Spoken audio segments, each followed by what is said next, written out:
Hello guys, thank you very much कि आपको 300 का पहला पार्ट इतना पसंद आया है और आएगा भी कैसे नहीं, क्योंकि इस तरह की मूवीज 10 साल में एक बार जो बनती हैं और इसीलिए आप इस मूवी और इन जाबाजों की कहानी मरते दम तक नहीं भूलेंगे और इसीलिए मैंने भी बहुत दिल से इन दोनों पार्ट को एक्सप्लेन किया है। तो आज हम 300 मूवी का सेकंड पार्ट एक्सप्लेन करने वाले हैं। पिछले पार्ट में हमने देखा कि एक अहंकारी शहंशाह ने जब अपनी लाखों की सेना के साथ यूनान पर हमला किया तो सिर्फ 300 जाबाज स्पार्टन सिपाही उनके सामने एक मजबूत दीवार बनकर खड़े हो गए, क्योंकि अंदर घुसते ही शहंशाह ज़र्जिस इनके शहर को जलाकर राख कर देगा, क्योंकि वो इंतकाम की आग में जल रहा है। इसीलिए शहंशाह ज़र्जिस और एथेंस शहर की मुकम्मल तबाही के बीच सिर्फ 300 स्पार्टा खड़े हैं, जिन्होंने ज़र्जिस की लाखों की सेना पर कैसा कहर बरसाया है ये आप इसके पहले पार्ट में देख चुके हैं। और अगर आपने इसका पहला पार्ट नहीं देखा है तो इस वीडियो के बाद देख लेना, क्योंकि इस दूसरे पार्ट को मैं ऐसे एक्सप्लेन करने वाला हूं कि जिन्होंने पहला पार्ट नहीं भी देखा है उन्हें भी कोई परेशानी नहीं होगी।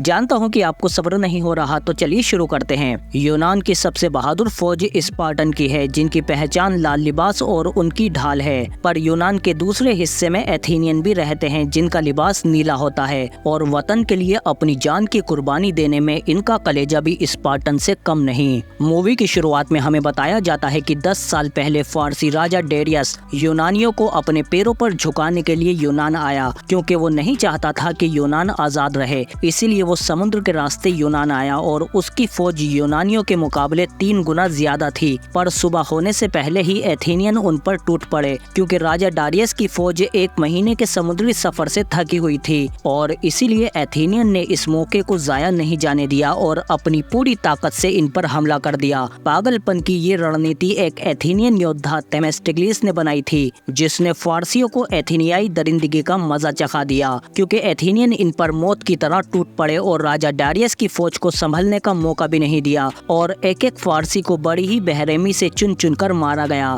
थेमेस्टिक्लिस की ये रणनीति काम कर गई और राजा डारियस की जीत की सोच अब नाउम्मीदी में बदल गई। तभी मार काट के बीच में एक लम्हा आया और थेमेस्टिक्लिस ने उसे गवाया नहीं, उसने राजा डारियस को मार दिया। पर थेमेस्टिक्लिस समझ गया था कि उससे गलती हो गई, क्योंकि उसने राजा डारियस के बेटे ज़र्जिस की आंखों में इंतकाम की आग देख ली थी। इसके बाद राजा डारियस वापस लौट गया, पर वो मौत की दहलीज पर था। इसीलिए उसके सभी सिपहसालारों को उसके पास बुलाया गया और उनमें सबसे महान थी जल सेना सिपहसालार आर्टेमिशिया, जिसे राजा डारियस अपनी बेटी मानता था। पर मरने से पहले राजा डारियस अपने बेटे ज़र्जिस से कहता है कि उन यूनानियों को सिर्फ देवता ही शिकस्त दे सकते हैं। पर उनके मरने के बाद आर्टेमिशिया ने ज़र्जिस से कहा कि तुम्हारे बाबा ने कहा है कि यूनानियों को सिर्फ देवता ही हरा सकते हैं, इसीलिए अब तुम बनोगे महान दिव्य सम्राट। जिसके लिए आर्टेमिशिया ने मुल्क के कोने कोने से जादूगर और तांत्रिकों को बुलाया, जिन्होंने नौजवान ज़र्जिस पर जादू टोना करके उसे रेगिस्तान में भटकने के लिए छोड़ दिया। और जब वो तांत्रिक की एक गुफा में पहुंचा तो उसने अपने आप को पूरी तरह से शैतानी ताकतों को समर्पित कर दिया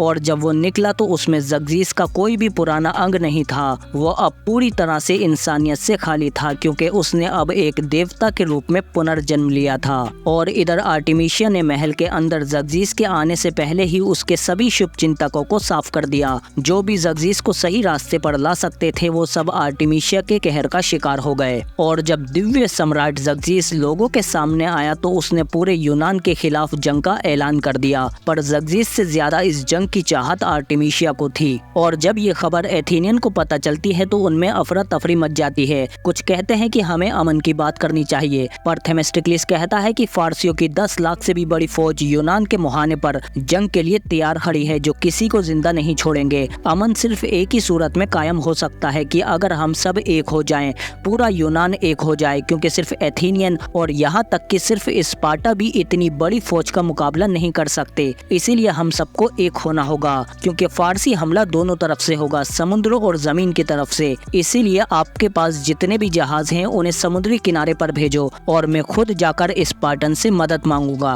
और इधर हम देखते हैं कि ज़र्जिस की विशालकाय फौज भी यूनान की तरफ तेजी से बढ़ रही है और तभी आर्टेमिशिया बताती है कि एथेनियन गठबंधन बनाने की कोशिश कर रहे हैं। उन्हें लगता है कि वो सब एक साथ मिलकर हमें रोक सकते हैं, जिस पर ज़र्जिस कहता है कि बस ये समुद्र पार हो जाए, उसके बाद जमीन पर फौज की कमान मैं संभालूंगा। मैं यूनान के बुज़दिलों को दिखाऊंगा कि हम उनकी गुस्ताखी भूले नहीं हैं। और इधर हम देखते हैं कि थेमेस्टिक्लिस भी जल्दी ही स्पार्टा पहुंच जाता है जहाँ यूनान के सबसे बहादुर सिपाही रहते हैं। तभी स्पार्टा की रानी आकर थेमेस्टिक्लिस से कहती है कि तुमने आने में देर कर दी, क्योंकि ज़र्जिस का फारसी दूत पहले ही आकर अपनी मांगे बता चुका है, जिन्हें जमीन और पानी चाहिए था, और राजा लियोनाइडस ने बेशक उन्हें वो तोहफा दे दिया। और अब स्पार्टा के राजा लियोनाइडस ये अच्छे से जानते हैं कि अब ज़र्जिस पूरी ताकत से हमला करेगा, इसीलिए वो जंग की रणनीति बनाने के लिए ओरेकल के पास गए हैं। जिस पर थेमेस्टिक्लिस कहता है कि अगर आप मुझे अपने स्पार्टा जहाज दे दें तो मैं उन लोगों का वो हाल करूंगा कि वो दोबारा यूनान की तरफ देखेंगे भी नहीं।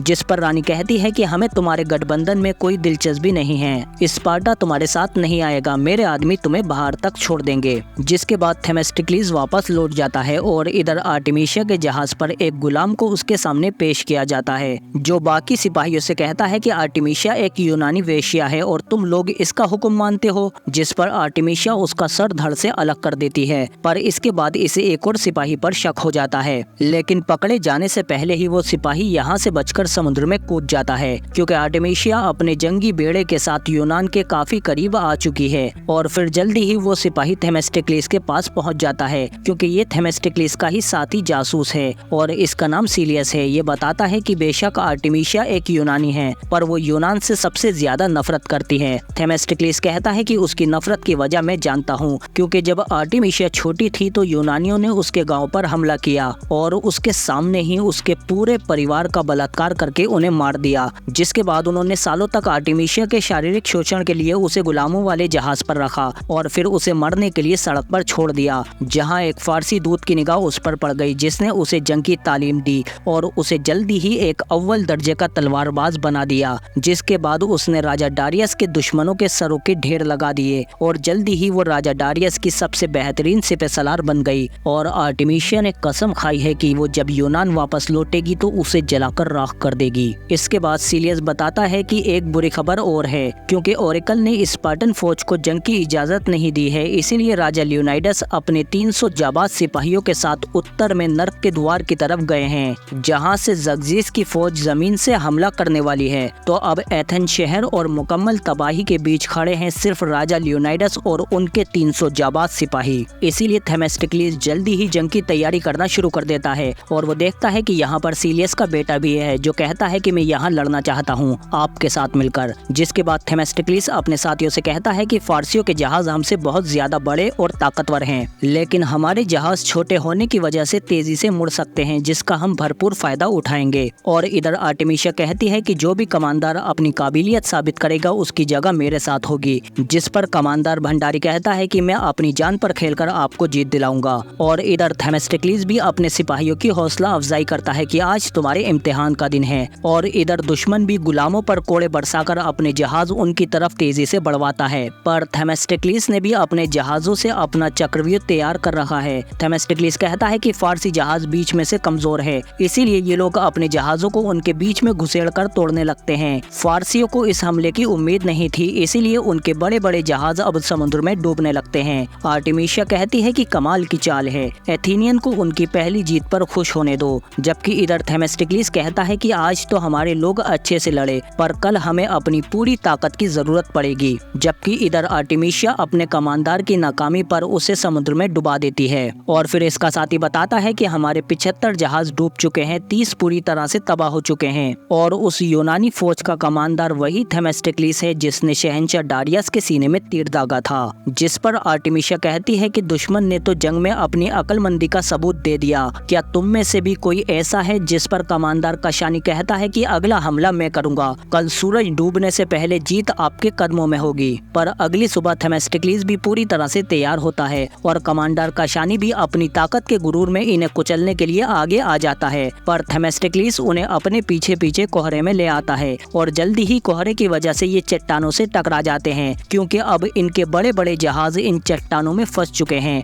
और तभी एथेनियन फौज इन पर शिकारियों की तरह टूट पड़ती है और बेरहमी के साथ इन सबको मारने लगती है। जल्दी ही खूनी जंग शुरू हो जाती है, कुछ अपने भी मारे जाते हैं, लेकिन थेमेस्टिक्लिस की फौज इस इलाके का पूरा फायदा उठाती है और दुश्मन कुछ समझ पाता उससे पहले ही वो मौत के घाट उतारे जा रहे हैं। इसी मारकाट के बीच सीलियस अपने बेटे को देखता है जो इसकी इजाजत के बिना यहाँ लड़ रहा है और ये अपने पिता से कहता है कि एक मर्द की जिम्मेदारी होती है अपने परिवार और वतन की हिफाजत करना और इधर हम देखते हैं कि कशानी भी अब घिर चुका है, उसके सिपाही मारे जा चुके हैं, पर फिर भी ये आखिर तक लड़ता रहता है। तभी थेमेस्टिक्लिस इसके सामने आ जाता है और एक जोरदार लात मारकर इसे इसकी औकात दिखा देता है और एक ही वार में इसके सिर के 2 टुकड़े कर देता है। एक और हार के बाद आर्टिमिशिया कहती है कि उस थेमेस्टिक्लिस को जाकर मेरा पैगाम दो और उससे कहो कि आकर मुझसे मिले। और इधर हम देखते हैं कि थेमेस्टिक्लिस के सिपाही जब अपनी जीत का जश्न मना रहे होते हैं तो तभी आर्टिमिशिया का साथी आकर कहता है कि आर्टिमिशिया का जहाज अमन वाले समुद्र में लंगर डाल रहा है, वो थेमेस्टिक्लिस से मिलना चाहती हैं। जिस पर थेमेस्टिक्लिस भी उसकी बात सुनने के लिए इनके साथ ही चला जाता है और जल्दी ही आर्टिमिशिया के जहाज पर पहुंचकर उससे कहता है कि जैसा सुना था तुम्हारा जहाज और तुम उससे भी कहीं ज्यादा खूबसूरत हो। आर्टिमिशिया कहती है कि मेरे आदमी बता रहे थे कि जंग में शहंशाह डारियस को तुमने ही मारा था, पर तुम्हारी इस गलती की कीमत अब पूरा यूनान चुकाएगा। मारे गए हर एक यूनानी के लिए तुम्हें मेरे 1000 आदमी मारने पड़ेंगे। मेरे एक जहाज के बदले तुम्हें 1000 जहाज डुबाने पड़ेंगे। मैं महीनों नुकसान झेल सकती हूँ और आखिर में मेरी फौज तुम्हें हरा ही देगी और फिर मैं तलवार की नोक पर तुमसे तुम्हारे जहाज और तुम्हारी आजादी दोनों छीन लूंगी। लेकिन तुम्हारी खुशकिस्मती है कि मुझे तुम जैसा बहादुर सिपह सलार चाहिए, इसीलिए अगर तुम मेरे साथ शामिल हो जाओ तो मैं तुम्हें अपना सबसे खास सिपह सलार बना दूंगी। आर्टिमिशिया अपने हुस्न के जाल में थेमेस्टिक्लिस को फंसाने की पूरी कोशिश करती है, पर वो मना कर देता है कि मेरी हर एक सांस यूनान के लिए है। जिस पर आर्टिमिशिया को गुस्सा आ जाता है और वो इसे बाहर फिकवा देती है। वापस आकर थेमेस्टिक्लिस अपने साथियों से कहता है कि कल आर्टिमिशिया अपनी पूरी ताकत से हमला करेगी और फिर हम देखते हैं कि आर्टिमिशिया अपनी पूरी फौज के साथ थेमेस्टिक्लिस और उसकी फौज को समुद्र की गहराइयों में दफन करने के लिए आ जाती है और इसके दानव लोहे के जहाज को घुमाकर उसका तेल समुद्र में मिला रहे हैं। और तभी आर्टिमिशिया अपने खास मुहाफिजों को भेजती है जिनकी पीठ पर बॉम्ब बंधे हुए हैं और अब तक पानी में भी हर जगह तेल फैल चुका है, इसीलिए थेमेस्टिक्लिस अपने साथियों से पीछे हटने को कहता है और तीरंदाजों से सुसाइड बॉम्बरों को मारने को कहता है जो थेमेस्टिक्लिस के जहाजों पर चढ़ने की कोशिश कर रहे हैं। और फिर तभी हम देखते हैं कि आर्टिमिशिया सीलियस के सीने में कई सारे तीर उतार देती है, पर फिर भी सीलियस अपने बेटे से लड़ते रहने को कहता है। तभी वो राक्षस इन पर जलते हुए गोले फेंकने लगते हैं जिससे पानी में हर जगह आग लग जाती है और ये लोग जैसे ही दानव को मारते हैं तो वो खुद जलते हुए तेल में गिर जाता है जिससे तेल का जहाज फट जाता है और उससे थेमेस्टिक्लिस के कई सारे जहाज तबाह हो जाते हैं जिसमें इसके बहुत सारे सिपाही मारे जाते हैं। पर खेल अभी खत्म नहीं हुआ है क्योंकि आर्टिमिशिया एक सुसाइड बॉम्बर पर निशाना दाग देती है जिससे थेमेस्टिक्लिस का जहाज भी तबाह हो जाता है और आखिरकार आर्टिमिशिया ने थेमेस्टिक्लिस और उसकी फौज को समुद्र की गहराइयों में दफन कर ही दिया। पर थोड़ी देर बाद ही हम देखते हैं कि थेमेस्टिक्लिस बच जाता है, लेकिन इस हमले के बाद अब सिर्फ चंद सिपाही ही जिंदा बचे हैं, बाकी सब मारे जा चुके हैं। और इधर हम देखते हैं कि ज़र्जिस को भी अब यूनान के एथेंस शहर में घुसने का रास्ता मिल चुका है और अगर आपने इसका पहला पार्ट नहीं देखा है तो मैं बिल्कुल भी आपको नहीं बताऊंगा कि यहाँ पर क्या हुआ है ताकि आपका मजा खराब ना हो, इसीलिए आप इस वीडियो के बाद इसका पहला पार्ट जरूर देखना। और ज़र्जिस को बड़े एफियाल्टिस से कहता है कि लियोनाइडस की तलवार ले जाओ और उन्हें बताओ कि मैं आने वाला हूँ। जल्दी ही उनका जगमगाता शहर तारीख के पन्नों से मिटने वाला है। इसके बाद जब एफियाल्टिस एथेन आता है तो थेमेस्टिक्लिस कहता है कि मैं ये तलवार तेरे ही खून से रंग दूंगा, जिस पर एफियाल्टिस कहता है कि मेरी विनती है तुम सबसे। ज़र्जिस इस शहर को जलाकर राख कर देगा, जिस पर थेमेस्टिक्लिस कहता है कि तू अपने सम्राट ज़र्जिस से जाकर कह दे कि कल हम अपने बचे कुचे जहाज लेकर सोलोमस की समुद्री खाड़ी में ये किस्सा हमेशा के लिए खत्म कर देंगे। इसके बाद थेमेस्टिक्लिस स्पार्टा में आकर रानी से कहता है कि ये वक्त स्पार्टन की शहादत पर आंसू बहाने का नहीं है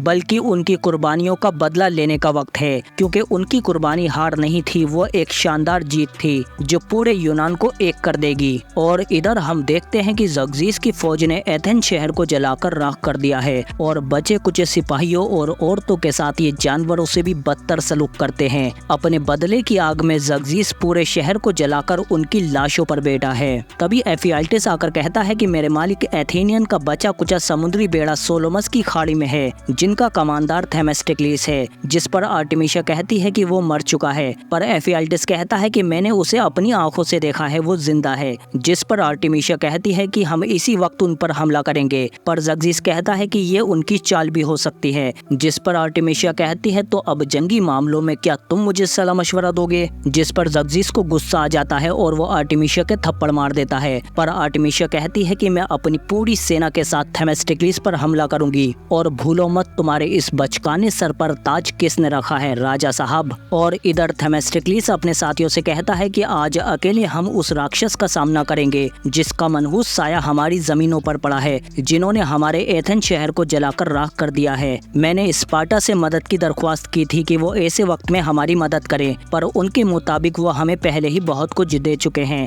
जिस पर इसके साथी कहते हैं कि स्पार्टन के बिना हम कुछ नहीं। पर थेमेस्टिक्लिस कहता है कि हमारे पास सिर्फ 5 जहाज हैं, हम मजदूर और व्यापारी हैं जो जंग में तपकर मर्द बन गए। तो फिर चलो आज कंधे से कंधा मिलाकर दुश्मन का सामना करें। आज का दिन बहुत फक्र वाला है, दिखा दो उन्हें कि इतिहास के सुनहरे पन्ने कैसे लिखे जाते हैं, और ये भी दिखा दो कि हम सर कटा लेंगे लेकिन कभी भी अपना सर झुकाएंगे नहीं। और फिर इसके बाद थेमेस्टिक्लिस अपने सिर्फ 5 जहाज लेकर दुश्मनों के सैकड़ों जहाजों का सामना करने निकल जाता है। थेमेस्टिक्लिस कहता है कि जीतने की सिर्फ एक ही उम्मीद है कि अगर हम आर्टिमिशिया को मार दे तो उसकी कमान के बिना उनकी जल सेना किसी काम की नहीं। पर इधर आर्टिमिशिया भी अपनी सेना से कहती है कि यूनान का आज हर एक जहाज मिटा देना, कोई रहम मत करना, आज या तो सर झुकेंगे या सर कटेंगे। और फिर जल्दी ही ये दोनों जहाज आपस में टकरा जाते हैं। जाबाज एथेनियन दुश्मनों पर टूट पड़ते हैं और जल्दी ही खून और मौत का नंगा नाच शुरू हो जाता है, क्योंकि आर्टिमिशिया और उसके जाबाज भी एथेनियन के खून के प्यासे हो चुके हैं।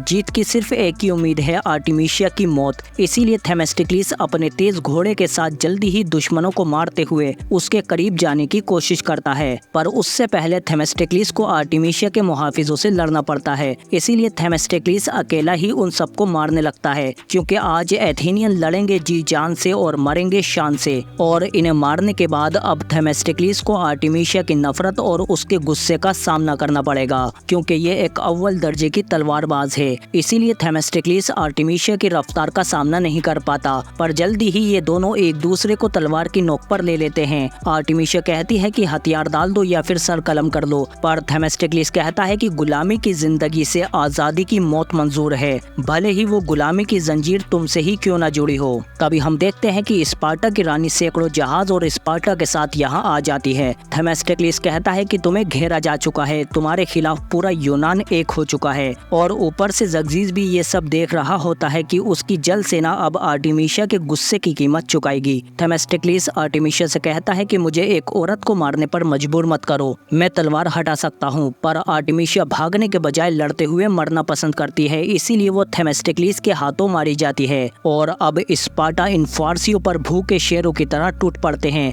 मानो जैसे इंतकाम की आग में ये आज इस समुद्र को फारसियों के खून से लाल कर देंगे। क्योंकि पिछले पार्ट में हमने देखा कि सिर्फ 300 स्पार्टा ने ही ज़र्जिस की लाखों सेना पर कैसा कहर बरसाया था, लेकिन वो तो सिर्फ एक आंधी थी। और अब तो हजारों स्पार्टा और यूनानियों की फौज इंतकाम के तूफान पर सवार होकर ज़र्जिस की ओर बढ़ रही है। और अब इनके इंतकाम की प्यास जब तक नहीं बुझेगी जब तक ये ज़र्जिस और उसके एक एक आदमी को उसके अंजाम तक नहीं पहुंचा देते। और इसी के साथ ये दूसरा पार्ट यहीं पर खत्म हो जाता है। लेकिन अगर आपने इसका पहला पार्ट नहीं देखा है तो कमेंट में इसका लिंक है, जाकर देखो कि सिर्फ 300 स्पार्टा ने ज़र्जिस की लाखों की फौज पर कैसा कहर बरसाया था। पर जाने से पहले इस वीडियो को तो लाइक करो और कमेंट करके बताओ हमें कि आपको ये वीडियो कैसी लगी। और साथ ही सब्सक्राइब करो हमारे चैनल को, क्योंकि इससे और भी अच्छी अच्छी वीडियो आने वाली है। हम मिलते हैं आपसे अगली वीडियो में।